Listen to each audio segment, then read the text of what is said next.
26. Romanos 3, 21 al 26. En esta clase vamos a estar usando la traducción de la Biblia de las Américas.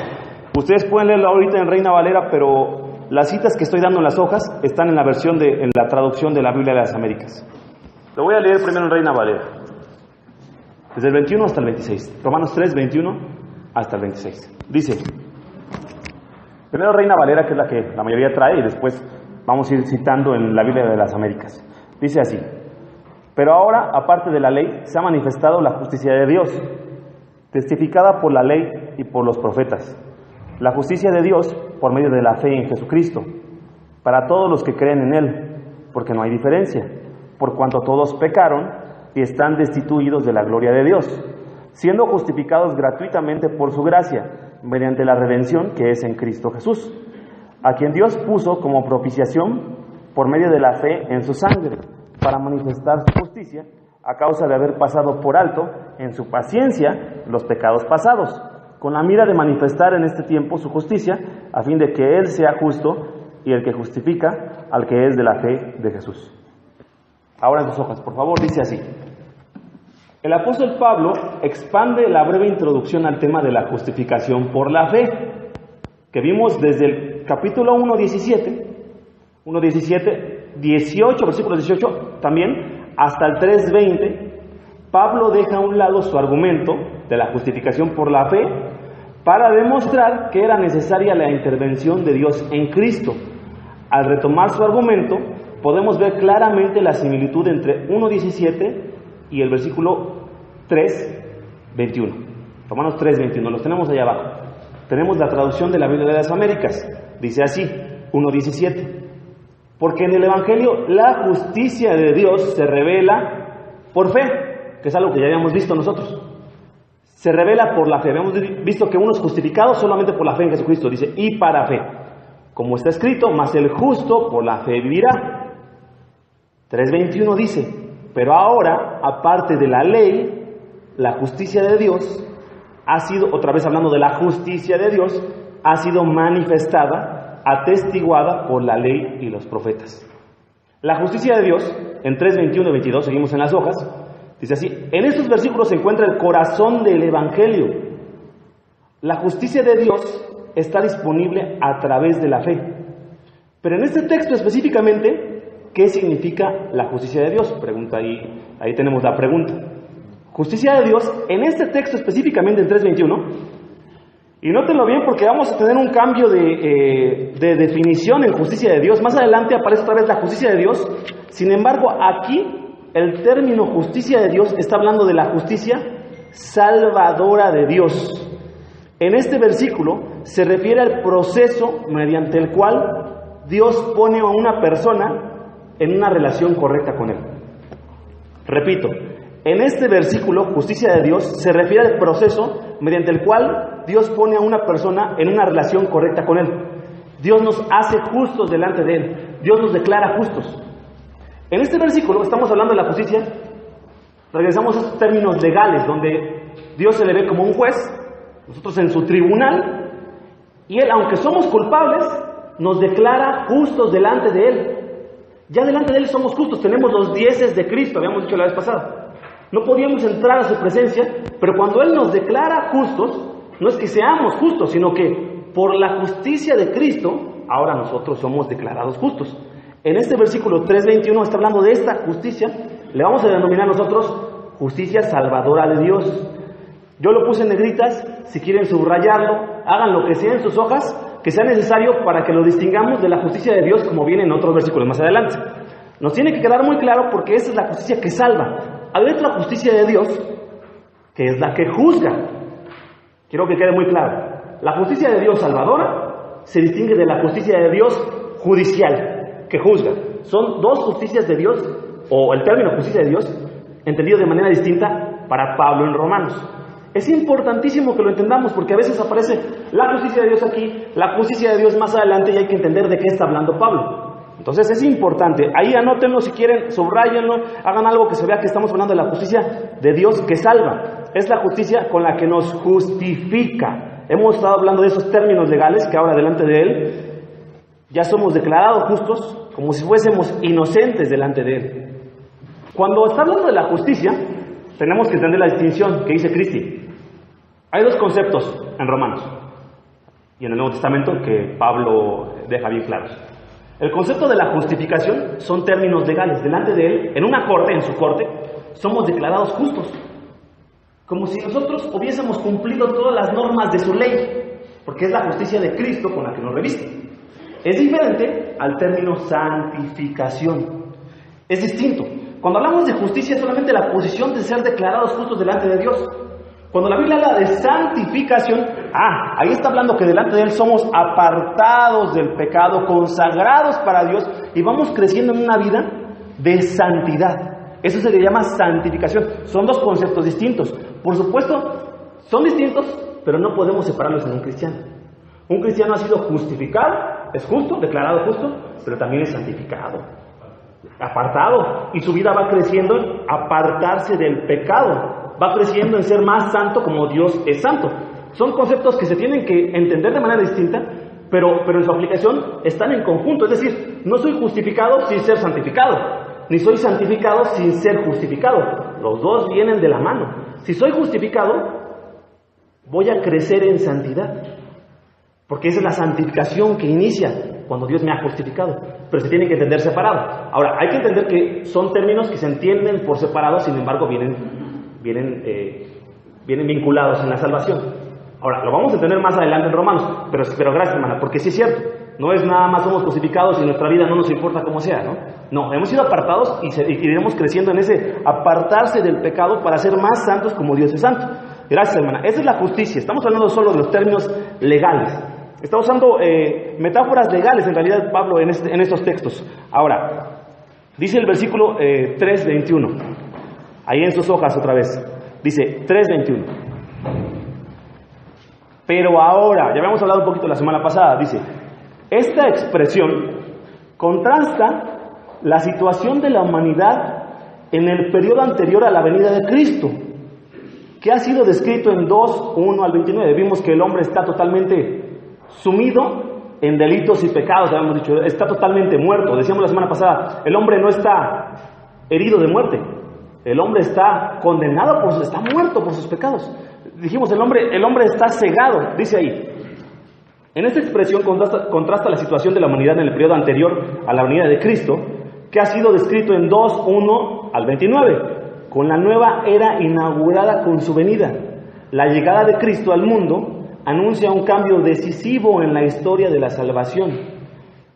Pero ahora, aparte de la ley, vamos a ver primero ese término, pero ahora.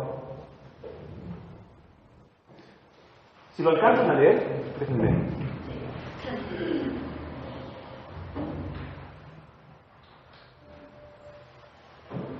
¿Se alcanza a ver ahí? Bueno, para que no lo tengamos que estar buscando, porque son varios textos los que voy a estar leyendo. Romanos 6, del 21 al 23, es la versión de la Biblia de las Américas. Dice así: ¿qué fruto teníais entonces en aquellas cosas de las cuales ahora os avergonzáis? Porque el fin de esas cosas es muerte. Hablando de la vida vieja, por supuesto, los antiguos hábitos pecaminosos. Dice Romanos 6, 22. Pero ahora, en la versión de Reina Valera dice, más ahora. Significa exactamente lo mismo, pero ahora, habiendo sido libertados del pecado y hechos siervos de Dios, tenéis por vuestro fruto, ahora sí, hermana Cristi, ¿qué decía hace rato? Exacto, lo que decías tú, hermana, la santificación, por supuesto, va de la mano. Antes éramos, pero ahora somos santificados, dice, y como resultado, la vida eterna, porque la paga del pecado es muerte, pero la dádiva de Dios es vida eterna en Cristo Jesús, Señor nuestro. Fíjense cómo Pablo usa este término, pero ahora, siempre aludiendo a la vida vieja, pero ahora la vida nueva. Ahora, veamos. Romanos 7, 5 y 6 dice, porque mientras estábamos en la carne, ¿cuándo estábamos en la carne? Antes de Cristo, antes de conocer a Cristo, estábamos en la carne. Las pasiones o las concupiscencias, pasiones pecaminosas, despertadas por la ley, ¿se acuerdan que dijimos la ley estaba solamente dada para que viéramos qué pecadores éramos, no para salvarnos? Dice, actuaban en los miembros de nuestro cuerpo a fin de llevar fruto para muerte. Es todo lo que podíamos dar, fruto de muerte, antes. Pero ahora hemos quedado libres de la ley, habiendo muerto a lo que nos ataba, de modo que sirvamos en la novedad del Espíritu y no en el arcaísmo de la letra. Aquí estábamos antes muertos, las pasiones nos gobernaban, no podíamos hacer lo que la ley de Dios decía. De hecho, la ley de Dios, al ser mostrada a nosotros, nos hacía pecar más y más. Pero ahora hemos quedado libres de la ley, dice Romanos 7:6, habiendo muerto a lo que nos ataba, de modo que sirvamos a la novedad del Espíritu, una vida espiritual ahora, y no en el arcaísmo de la letra. Pero ahora, y otra vez usa el término pero ahora para denotar la antigua era antes de Cristo, antes de la justificación por la fe, y la nueva era después de la justificación por la fe. Y después Gálatas 4, 8 y 9 dice así: pero en aquel tiempo, cuando no conocíais a Dios, erais siervos de aquellos que por naturaleza no son dioses. Pero ahora que conocéis a Dios, o más bien que sois conocidos por Dios, ¿cómo es que os volvéis otra vez a las cosas débiles, inútiles, elementales, a las cuales deseáis volver a estar esclavizados de nuevo? Está Pablo exhortando a los Gálatas. ¿Cómo regresas a lo que antes te ataba? ¿Cómo regresas al pecado, a la adoración de antiguos dioses? Si ahora conoces a Dios y has sido conocido por Dios, más bien sois conocidos por Dios, dice. Efesios 2, 11 y 4. Recordad pues que en otro tiempo vosotros los gentiles, en la carne, llamados sin circuncisión por la tal llamada circuncisión, hecha por manos en la carne, recordad que en ese tiempo estabais separados de Cristo, excluidos de la ciudadanía de Israel, extraños a los pactos de la promesa antes. Estábamos totalmente fuera, sin tener esperanza y sin Dios en el mundo.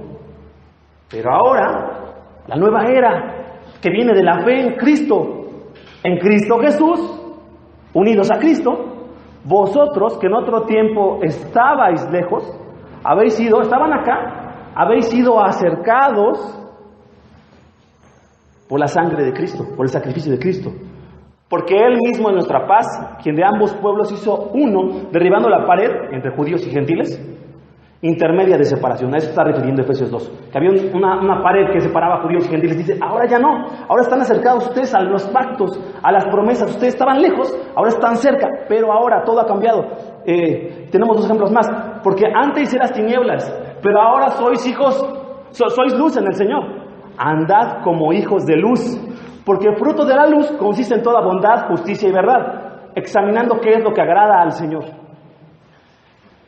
Colosenses 3, 7 y 8 dice, cosas en las cuales también anduvisteis en otro tiempo cuando vivías en ellas. Hablamos de los frutos de la carne, los pecados, cómo andábamos antes de Cristo.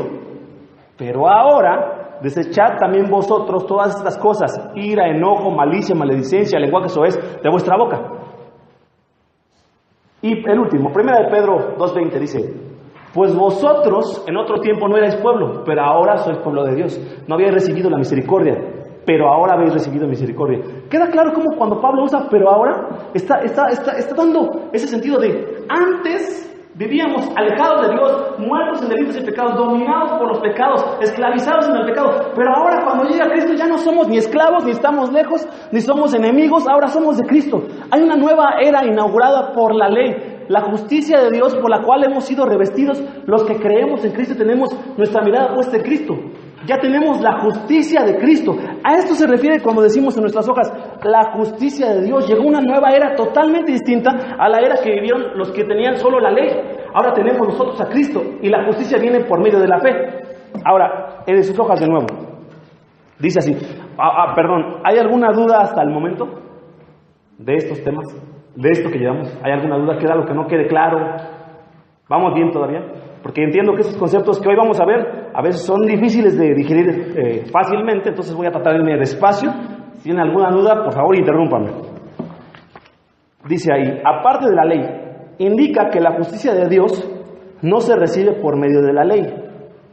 Sin embargo, el Antiguo Testamento, la ley y los profetas daban testimonio anticipadamente de esta nueva obra de Dios. Dice el 3:21, lo voy a leer. Y les comentaba que voy a leerlo en la versión de la Biblia de las Américas. Si la tienen ustedes en el celular, si tienen la versión, si la tienen física, ábranla. Si tienen Reina Valera, síganme. Solamente algunas palabras cambian en la traducción, pero las dos traducciones son muy confiables. Dice el versículo 3:21, lo voy a leer en la Biblia de las Américas. Pero ahora, aparte de la ley, la justicia de Dios, dijimos la justicia salvífica o salvadora, ha sido manifestada, atestiguada por la ley y los profetas. Ya había sido atestiguada por la ley y los profetas. La ley apuntaba desde antes a Cristo. Ahí abajo dice, en sus hojas de nuevo, dice, aparte de la ley, indica que la justicia de Dios no se recibe por medio de la ley. Sin embargo, el Antiguo Testamento, la ley y los profetas, daban testimonio anticipadamente de esta nueva obra de Dios en Cristo. La justicia de Dios no podía ser alcanzada por la obediencia de la ley de Dios. El legalismo no lleva a nadie a Dios. ¿Qué es el legalismo? El vivir pensando que cumpliendo las normas de Dios, uno es más aceptable a Dios. Si tú piensas que si vas a seguir los mandamientos de Dios, te acerca a Dios, no has entendido lo que es la justificación por la fe, porque ese es legalismo. Lo que dice Dios es, ahora tenemos una relación correcta de Dios, delante de Dios, por lo que Cristo hizo por nosotros en la cruz. Y nuestra vida, por supuesto, va a cambiar. Es una vida que es justificada, pero a la vez santificada, por supuesto. Sin embargo, ahora, el conocer a Dios y el obedecer sus mandamientos no se hace para tener una relación correcta delante de Dios, porque ya la tenemos. No se hace para ser aceptable delante de Dios, porque ya lo somos en Cristo. No hay que caer en el error de decir, pequé, ya no soy aceptable delante de Dios. No, se interrumpió de la relación, sí es cierto. Pero es como cuando un padre con su hijo se enoja, ¿no? El hijo hizo algo, el hijo mal, pues sí tiene que pedir el hijo perdón, pero no deja de ser su hijo. Sí, me enojé con mi hijo, diría a lo mejor Memo o mi hermano ya, no, pues sí, mis hijos. Y tienes que a lo mejor hasta disciplinar o algún castigo. Y estás enojado porque lo que hicieron, pero eso no dice, dejo de ser tu padre. Es lo mismo que pasa con Dios. Pecamos, sí es cierto, pero Dios ya no nos dice, no, ya no son mis hijos. No, somos sus hijos. Hemos sido justificados. Le pedimos perdón porque Él es fiel y justo para perdonar nuestros pecados y limpiarnos toda maldad, para restablecer la relación que ya tenemos. No porque perdimos una relación y luego hay que volver a tenerla. Ya somos aceptables en Cristo. Él está diciendo, hijo, pídeme perdón, yo nunca te he rechazado, eres mi hijo, te voy a perdonar, estamos en una relación correcta tú y yo por lo que Cristo hizo. Dejemos atrás el pecado, vivamos en santidad, santifícate. Pero porque Cristo ya lo hizo en ti. No es un legalismo. Nuestra vida no está fundada en la ley, sino sobre la gracia, por supuesto, y obediencia, por supuesto, pero la obediencia ya no viene del temor de si soy condenado, si no sigo los mandamientos, ya no viene por el temor. De hecho, el amor hace un lado, echa fuera el temor, porque ahora vivimos en el amor de Cristo. Vamos a seguir un poquito, dice ahí,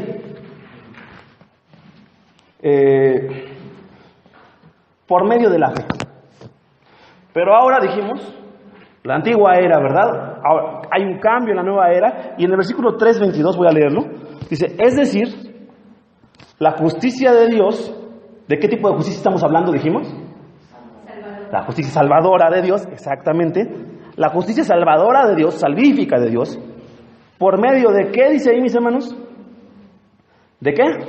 Bueno, no tiene otra versión, pero dice aquí, por medio de la fe en Jesucristo, para todos los que creen, porque no hay distinción, por cuanto todos pecaron y no alcanzan la gloria de Dios, dice Reina Valera, están destituidos de la gloria de Dios. Por medio de la fe. Solamente se puede acceder a la justicia de Dios por medio de la fe.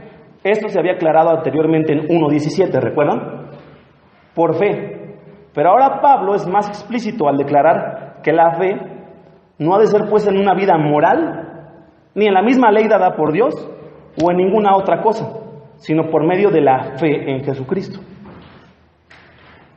Habíamos dicho que los judíos, según el contexto que hemos estado viendo en Romanos, ¿en qué estaban los judíos poniendo su confianza? Si alguien recuerda. Pablo los exhorta. ¿Por qué los exhorta? ¿En qué ponían su confianza? ¿Quién? En la ley. Ellos se jactaban. Dicen, ustedes dicen que son judíos y que Dios les ha concedido a ustedes las promesas. Por supuesto, y hay gran ventaja, dijo Pablo en el capítulo 2, sí es cierto. Pero la ley que yo les di, dice Dios, que no sea su confianza. Porque la ley solo ha hecho una cosa, ha mostrado que están muertos. Es lo que ha hecho la ley. Luego confiaban en algo más, dijimos, los judíos confiaban en una cosa, la ley, y confiaban en algo más, si recuerdan, en la circuncisión. en la señal física que les hacía ser, es una señal que les decía, el pueblo de Dios tiene la señal del pacto, la circuncisión. Son herederos de la promesa de Dios, no solamente tienen la ley, sino además tienen una señal física que Dios les dio, y es la circuncisión. De hecho, ellos les llamaban a los demás incircuncisos. Se refería a aquellos que no estaban dentro del pueblo escogido, judío, del pueblo de Dios.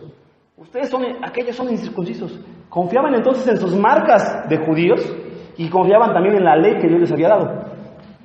Lo que Pablo está diciendo aquí es, ni el judaísmo, ni la señal dada por Dios físicamente, que es la circuncisión, ni la ley dada por Dios, los va a llevar a Dios. Lo único que puede llevarlos hacia el Señor en una relación correcta, ¿qué es? Según el versículo 22, si alguien me quiere decir. La fe. Gracias, hermana. Pero ellos tenían fe en la circuncisión y en la ley. Exactamente, hermano. La fe en Jesucristo. Por eso Pablo, en este versículo 22, es bien específico. Por medio de la fe en Jesucristo. Ya tiró el argumento, ya dijo, no es la ley, no es la circuncisión, no son sus marcas judías, es la fe específicamente en alguien, en Jesucristo. La fe en Jesucristo es la única que les va a dar esa aceptación delante de Dios. Por eso dijimos, voy a leer, solamente se puede acceder, en sus hojas de nuevo, a la justicia de Dios salvadora por medio de la fe en Jesucristo. Si lo quieren notar o ponerle de alguna manera que sea muy, muy clara, dice, esto se había aclarado anteriormente en 1:17 por la fe. Pero ahora Pablo es más explícito al declarar la fe, que la fe no ha de ser puesta en una vida moral, en la misma ley dada por Dios o en ninguna otra cosa, sino por medio de la fe en Jesucristo. ¿Hasta ahí vamos bien, hermanos? Continúa su argumento Pablo y dice, toda persona, en el subtítulo que tenemos en nuestras hojas, toda persona necesita la justicia de Dios. La justicia de Dios está disponible para todos los que creen, en sus hojas, aunque es necesaria para toda persona, puesto que todos han pecado. La humanidad entera está alejada de Dios, sin el conocimiento de Él, sin buscarlo, sin temerle y condenada al juicio de Dios, como tenemos en contexto del 1:17 al 3:20. Por esta, a la vuelta de sus hojas, por esta razón, no hay distinción. Todos necesitan la justificación de Dios, por cuanto todos pecaron y no alcanzan la gloria de Dios. Voy a repetirlo, hermanos, otra vez. Denle vuelta a sus hojas, porque sé que este es un párrafo que estaba un poquito confuso al principio cuando lo leen. Traté de ser claro, pero voy a tratar de ser más claro al explicar. Si hay alguna duda, por favor, levanten su mano. ¿Se acuerdan que les dije el jueves? Por favor, oremos por esta clase que va a ser un poco complicada. Hay conceptos que tenemos que entender de Romanos que son básicos para el Evangelio, pero son conceptos difíciles a veces de entender. Pero son básicos para el Evangelio. Dice así: la justicia de Dios está disponible para todos los que creen. ¿Están de acuerdo? Para todo el que tiene fe en Cristo. Aunque es necesaria para toda persona. Hay una distinción. ¿Para quién está disponible? ¿Quién me ayuda? ¿Para todo qué? El que cree. Exacto, no es para todo, sino para todo el que cree. El que no cree, ¿es disponible la justificación de Dios? No. Exacto, es la distinción. Es necesaria para todos, pero solo está disponible para el que cree. El que no cree, dice Juan 3, ya ha sido condenado, dice Juan 3. Dice, el que cree en Él no es condenado, pero el que no cree ya ha sido condenado. Entonces solo está disponible la justicia de Dios para un grupo, para el que cree. Y para el grupo que no cree, está disponible la condenación, no la justificación. Aunque sería necesaria para todos, por supuesto. Pero ¿por qué es necesaria para toda persona? Versículo 23, dice ahí. Versículo 23, ¿quién me ayuda leyéndolo? ¿Por qué? Yo voy a preguntar y que me responda quien vaya a leer el versículo 23. ¿Por qué es necesaria para toda persona? ¿Quién me responde con el versículo 23? Así es, hermano. Es necesaria para todos, ¿por qué? Por cuanto todos pecaron. ¿Por qué es necesaria la justificación? Porque todos son pecadores. Por eso es necesaria. La humanidad entera está alejada de Dios, sin conocimiento de Él, seguimos leyendo las hojas, sin buscarlo, esto está en nuestro contexto que ya hemos estudiado, sin temerle y condenada al juicio de Dios. Así está la humanidad. Por esta, ahora sí seguimos, a la vuelta, por esta razón no hay distinción. Todos necesitan la justificación, por cuanto todos pecaron y no alcanzan la gloria de Dios. Voy a tratar de explicarlo un poco más aquí enfrente. Aquí está la humanidad. En el contexto de Romanos, la humanidad comprende tanto judíos, ellos decían, somos el pueblo de Dios, sí, pero también los gentiles, abarca la humanidad. Ellos pensaban, somos los elegidos, sí es cierto, Dios los había elegido como su pueblo, pero Dios había pensado en toda la humanidad, no solo en los judíos.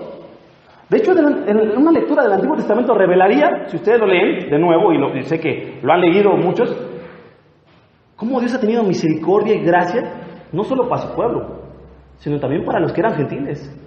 De hecho, de la línea misma, del linaje mismo de Jesucristo, hay varios gentiles. Porque Dios siempre atrajo al que era de la fe en Él. Los judíos no lo entendieron bien, pensaron, es que solamente se trata de un linaje escogido, ¿verdad? Pensando que es nuestro pueblo. Siempre se trató de la fe. Ellos pensaban, es nuestra ley, es nuestra circuncisión, los demás están afuera. Dios les dijo, no, siempre ha sido por fe en mí, siempre ha sido por fe en el sacrificio que ya había anunciado. Por eso dice Romanos, atestiguado por la ley lo que ya estaba anunciado, por la ley y los profetas, el sacrificio de que ya está anunciado. No lo habían entendido, era por fe en Él.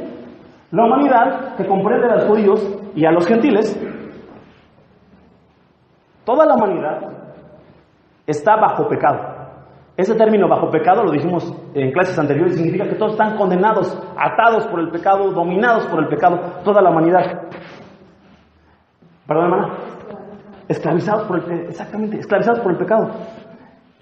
Y ese término del versículo 23, no hay distinción, se refiere a eso precisamente. No hay distinción entre judíos y gentiles. Toda la humanidad está sumida en el pecado. Que se entienda bien. Cuando veas este término, no hay distinción, significa, no hay distinción entre judíos y gentiles, todos han pecado y todos, dice el versículo 23, están destituidos de la gloria de Dios. No alcanzan la gloria de Dios. Al hablar de la gloria de Dios, doxa en griego, ya hemos dicho, la gloria de Dios es la presencia majestuosa de Dios. Así se define la gloria de Dios en el Antiguo Testamento.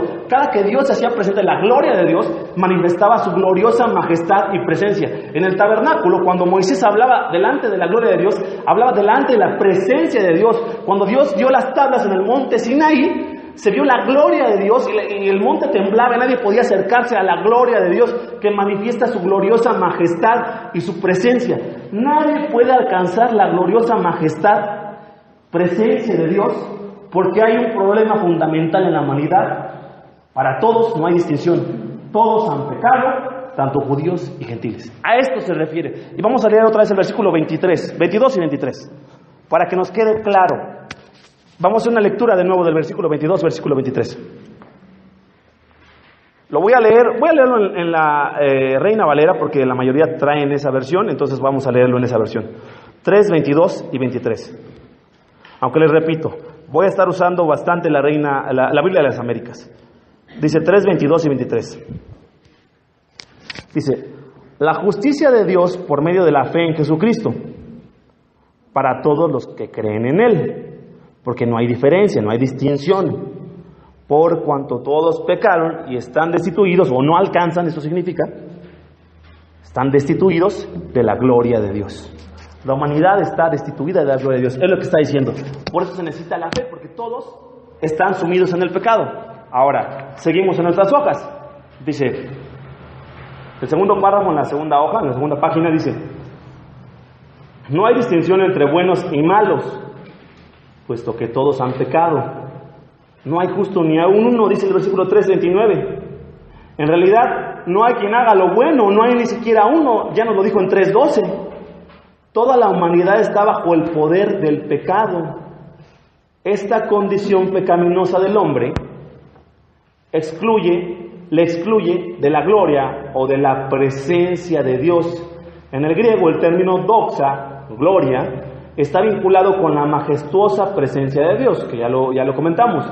Es por esto que toda persona necesita la justicia de Dios, que Él le ponga en una relación correcta delante de Él. De otra forma, su condición actual se intensificará cuando sea juzgada delante de Dios y no alcance para siempre la gloria de Dios. Toda persona está excluida de la presencia de Dios. Pero ese excluir, ese estar excluidos de Dios, hoy lo vemos con todo aquel que no ha creído en Cristo. Sin embargo, todavía no alcanza su expresión máxima. ¿Cuándo va a ser? ¿En dónde va a ser y cómo va a ser? ¿Quién nos ayuda? ¿Cómo? Hoy se ve que estamos destituidos de la gloria, de la presencia de Dios. Pero va a llegar un momento en que se va a intensificar ese apartarse de Dios. ¿En dónde y cuándo? ¿Sí? En el juicio. ¿Cómo? Va a llegar el juicio de Dios. Hoy los inconversos, los que no creen en Cristo, están apartados de la gloria de Dios. Sin embargo, hay misericordia y gracia porque Dios es tolerante y paciente, que lo vamos a ver justo en esta perícopa. Sin embargo, va a llegar un día donde se acaba la paciencia de Dios y donde para siempre estarán excluidos de la gloria de Dios. Y la exclusión de la gloria de Dios eterna es el infierno. Es la exclusión eterna de Dios, la exclusión de sus misericordias y de su gracia en absoluto. Si hoy hay gracia y misericordia para aquel que es pecador y no ha puesto su confianza en Cristo, en aquel momento, en el juicio, será condenado para siempre y no habrá más tolerancia, ni gracia, ni paciencia, ni misericordia en ese momento, eternamente. El infierno es así, la exclusión eterna de la presencia de Dios y de sus misericordias. Y entonces si vendrá la ira de Dios expresada sobre la humanidad, sobre aquel que no creyó en Cristo, vendrá la ira eterna. Y la ira eterna, mis hermanos, debe ser terrible. Dice, tremenda cosa, dice Hebreos, terrible cosa es caer en manos del Dios vivo. Cuando no haya paciencia, no haya misericordia, y muchos en ese día clamarán. ¿Y cuántos en el infierno gritarán, hermanos? Y dirán, ¿y cuántos en el infierno clamarán y dirán, sácanos de aquí o perdónanos? No va a haber más misericordia. Estarán para siempre exaltados, porque ante el juicio de Dios, usando de nuevo la imaginería del juicio, está el juez, están los acusados, y ninguno alcanza la gloria de Dios. Ustedes, culpables, el castigo es eterno, es el infierno. Sin embargo, los que tenemos la justicia de Cristo, ante el juicio de Dios, ustedes son inocentes, declarados justos, por la fe, no por la obediencia, por la fe en Cristo. Y entonces, después de la justificación, vino la obediencia. Y crecemos, y caemos, y crecemos, y caemos, pero ya hay una justificación. Ya es una vida de santidad que va creciendo. Si es que somos creyentes, vamos creciendo más y más y más, con nuestros tropezones, pero vamos creciendo más y más, hasta que le veamos y seamos totalmente, ahora sí decíamos el concepto de santificación, totalmente santificados. Llegará un día en que seremos santificados, cuando le veamos por completo seremos santificados. Ahora, Romanos, ¿vamos bien, hermanos? ¿Alguien tiene alguna duda de esto?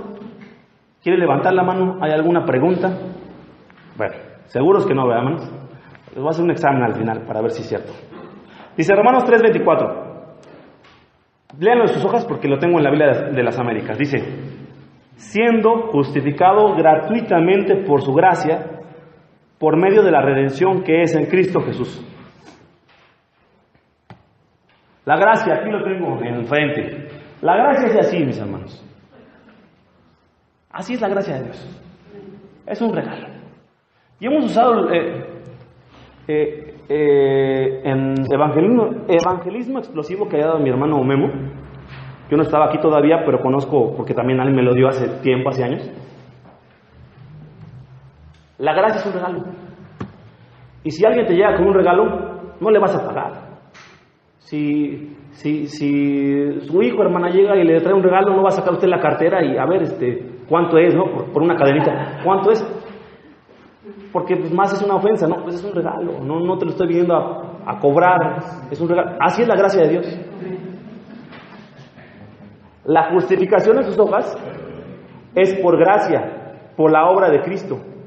La justificación es otorgada a los hombres por medio de la fe. Sin embargo, es gratuita por su gracia y se concede en virtud del rescate o la redención que Cristo obró por los suyos. Donde dice gracia, vamos a tratar de entender este concepto, dice ahí gracia. Cuando Pablo utiliza el término gracia, se refiere a todo lo que Dios hace a favor del hombre por su libre voluntad. Nada le obliga a Dios, ¿verdad?, a regalar. No hay nada, voy hermano con usted, no hay nada que le obligue a Dios regalarnos algo, o darnos algo, otorgarnos algo. Fíjense lo que dice ahí: Dios es libre de cualquier requisito externo que condicione su proceder. No hay un requisito que le diga a Dios, vas a actuar así, Dios, no. Él es libre. Ningún acto humano puede obligar a Dios a actuar a favor de una persona. La justificación viene por gracia, y la gracia es gratuita, es un regalo por definición. Ahorita voy con ustedes, hermano Lago, solamente quiero decirles algo. Hay quienes piensan, o quienes abogan por el concepto de que el hombre está espiritualmente herido, pero tiene algo bueno, y puede mirar a Dios, porque hay algo bueno en el hombre, aunque sea un 1%, un punto o 2%, que tiene algo que le hace ver a Dios. Si fuese así, ese 1%, vamos a ponerle 1%, 2%, lo que quiera, 3%, de bondad del hombre, y por eso mira a Dios y voltea a verlo, y un día le pide perdón por sus pecados. Si hubiera un 3%, sería 3% merecedor de la gracia de Cristo. Y eso ya no lo hace regalo, eso ya no lo hace gracia. La gracia es absolutamente 100% inmerecida de Dios. A Dios no ve algo bueno, hay algo bueno. Bueno, este tiene el 1, este tiene el 5. Pues más a los del 5, porque los del 1 están más heridos espiritualmente que los del 5%. Dios no es obligado, es libre en sus actos, en su voluntad, en su dar gracia, en su justificación, en acercarse al hombre. No hay nada que predisponga a Dios para hacerlo. Él lo hace por su libre afecto, por su voluntad. No hay nada que condicione el proceder de Dios. No hay ni siquiera algo bueno que Dios haya visto en nosotros. Dice el contexto, no hay quien haga lo bueno. ¿Cuántos hay, hermanos? No hay ni siquiera uno. Lo dice Romanos, ¿verdad? No es una teología de alguien que formuló o propagó. Dice la Biblia, no hay quien haga lo bueno, no hay ni siquiera uno que haga lo bueno. No hay uno. Dios, si se pone a hacer un examen en todo el mundo, en todas las eras, no ha encontrado Dios a uno que haga lo bueno, no hay ni siquiera uno. No hay quien entienda, no hay quien busque a Dios en el contexto de Romanos 2. No hay quien busque a Dios. Todos a una se apartaron, lo dice Romanos 2. Todos son pecadores, somos pecadores. Entonces la gracia es un regalo. Ante una humanidad que no merece absolutamente nada, Dios, por su libre voluntad, decide, a los que estamos aquí, los que hemos conocido a Cristo, decidió venir, llegar por su gracia a un momento en nuestras vidas, hacerse presente por medio de la palabra, porque la fe es por el oír de la palabra, y darnos su justicia, y hacernos santo delante de Él como Él es santo, porque así lo quiso. Gloria a Dios, porque estábamos muertos. Gloria a Dios, porque nosotros no había entendimiento. Es lo que Romanos dice, es el corazón del Evangelio. La gracia que justifica por medio de la fe, sin nosotros hacer nada a cambio. Porque la ley solo nos mostró que estábamos muertos. La religión solo mostró que no podía hacer nada por nosotros. Nuestras obras solamente eran trapos de inmundicia, nuestras mejores justicias. Es un regalo, exactamente. El griego de charis, o algunos lo pronuncian como charis, o charisma, o charisma, significa regalo, ese don inmerecido. Llegamos aquí ahora al término redención. Este término manifiesta el sentido de liberar mediante el pago de un precio. La palabra redención sugiere comprar la libertad de un esclavo o prisionero de guerra mediante el pago de un precio. En el Nuevo Testamento se manifiesta que el precio de la redención, por supuesto, fue la sangre. Y al decir la sangre habla de la muerte de Cristo. El rescate de la humanidad se efectuó en la cruz, liberándola de poder del pecado. Pablo está usando aquí, en este concepto de redención, dos metáforas. Usa la metáfora de la esclavitud, esclavos que están encadenados y son rescatados. Y también usa una metáfora comercial, porque dice, hay un precio que se tiene que pagar. El precio no es una cantidad, el precio es la sangre o el sacrificio de Cristo. Es el precio que se paga para comprar nuestra libertad. Nosotros somos esos esclavos encadenados por el pecado. Y lo que Cristo hace es pagar mediante su sangre, mediante su muerte, el precio de nuestra libertad, para que ahora seamos liberados. Y ahora ya no somos esclavizados por el pecado, ahora somos esclavos de Cristo. Libres, pero esclavos de Cristo. Porque la libertad, paradójicamente, es la esclavitud en Cristo. El término de esclavitud era muy común. Cuando los romanos leyeron la carta de Pablo, lo entendían, veían esclavos, los esclavos se compraban, se vendían. No era como hoy entendemos y es ajeno para nuestra cultura la esclavitud, o por lo menos en esta forma, ¿no? Y lo que Pablo está diciendo, cuando una persona iba al mercado de esclavos, buscaba un esclavo pues, fuerte, ¿no? Que trabaje, ¿no? Un esclavo sano también, ¿no? Un esclavo que pudiera trabajar, no un enfermo, un esclavo de buena edad para trabajar, para crecer en la casa y que haga las labores. Lo que nos estaba platicando hermana Cristi es que esta comparación con Cristo, Él no nos compra por haber visto algo bueno. Otra vez regresamos al concepto de gracia. No vio algo bueno en nosotros esclavos del pecado. Al contrario, todo lo que veía era, según Romanos 2, era muerte. Veneno de víboras, son sus palabras. ¿Se acuerdan que veíamos? Sepulcros abiertos, es su garganta. Y esta imagen de sepulcro abierto decíamos que era, es como un sepulcro podrido, así es lo que hablas. O sea, sale putrefacción de ahí, así es el corazón del ser humano. De ahí sale. Entonces éramos esclavos que no teníamos nada de atractivo para Dios y aún así paga el precio de nuestra redención. Entonces, que quede claro, redención es un precio que se paga para los esclavos, es un precio que se paga para liberar a los esclavos del pecado. Hermanos, estos términos es importante que los aprendamos porque en Romanos vamos a regresar una y otra vez a los términos de redención, de gracia, de justificación durante todo Romanos. Por eso soy tan enfático en estos términos, por eso les voy a estar dando hojas y vamos a tratar de irlos entendiendo cada vez más profundamente y que sea más claro cada vez para todos nosotros. Ahora fíjense lo que dice ahí abajo. La justificación es gratuita para el hombre, pero altamente costosa para Dios. Es gratuita para nosotros, pero ¿por qué es costosa para Dios, mis hermanos? A nosotros no nos cuesta nada, pero a Dios le costó a su propio Hijo. Es algo que hay que meditar y en lo cual hay que agradecer una y otra vez a Dios, porque para nosotros es gracia, es un regalo. Pero yo me acuerdo que alguien me decía, alguna vez hablando del Evangelio, decía, no puede ser tan fácil, decía.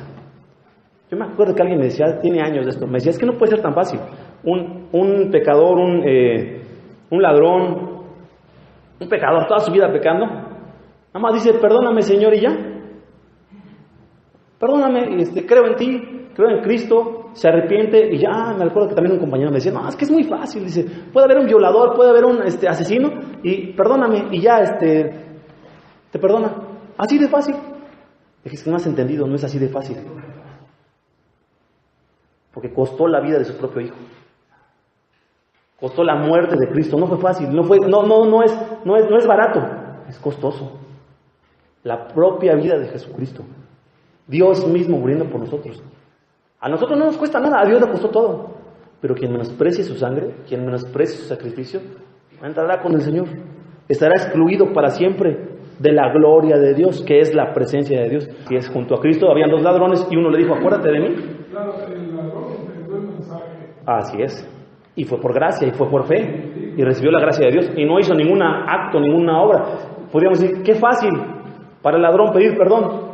Sí, pero qué costoso para el que estaba al lado, que era Jesucristo.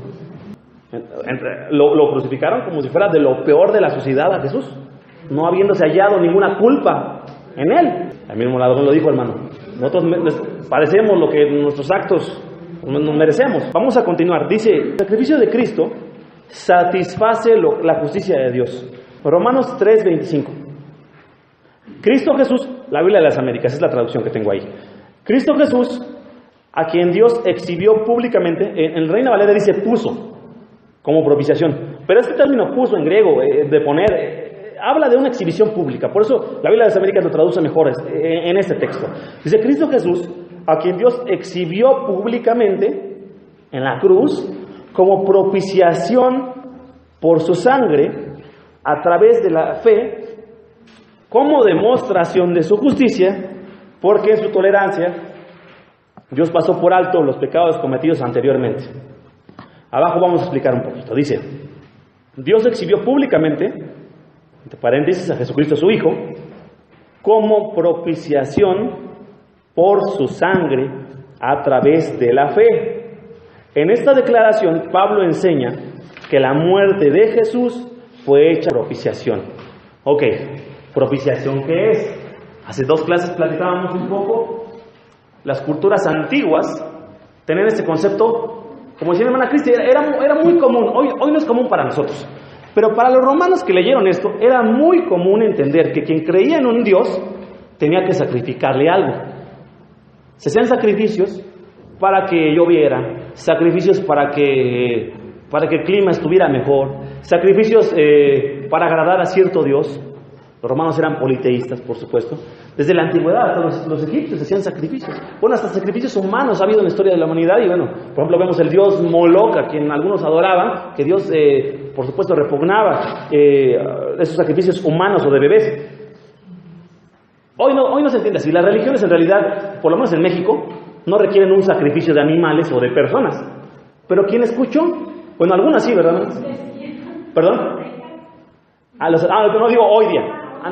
Aquí en Mesoamérica, no, por supuesto, no, claro, ahí eran sacrificios de sus hijos, había un juego de la pelota azteca que el que ganaba era el merecedor al sacrificio, que le enterraran una daga siempre ha habido sacrificios. Hoy día, las religiones ya no exigen un sacrificio, por eso es que no se entiende como lo entendieron los romanos, pero ellos sí lo entendieron. Cuando entendieron propiciación, entendieron un concepto de un sacrificio que apacigua o apaga, aplaca, aparta la ira, el enojo de un Dios. Vamos a leerlo ahí. Dice, propiciación.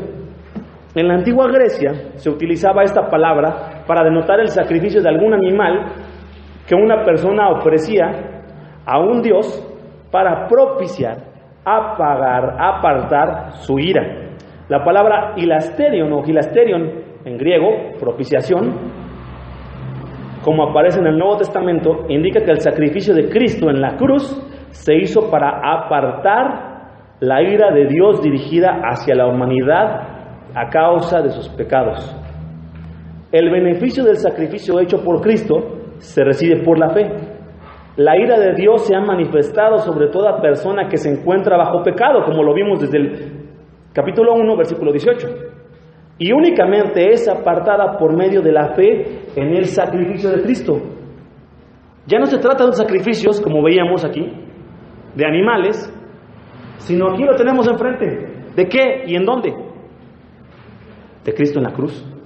El derramamiento de la sangre de Cristo propició o aparta la ira de Dios, con la que Dios nos había a nosotros condenado a su ira.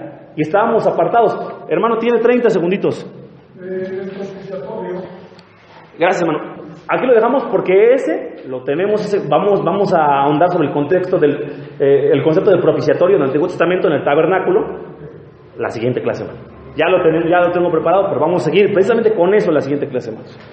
Hasta aquí, mis hermanos, gracia, regalo inmerecido, redención, un precio que se paga. En este caso, la sangre de Cristo para rescatar, y propiciación, el sacrificio que Cristo hace en la cruz. Vamos a orar.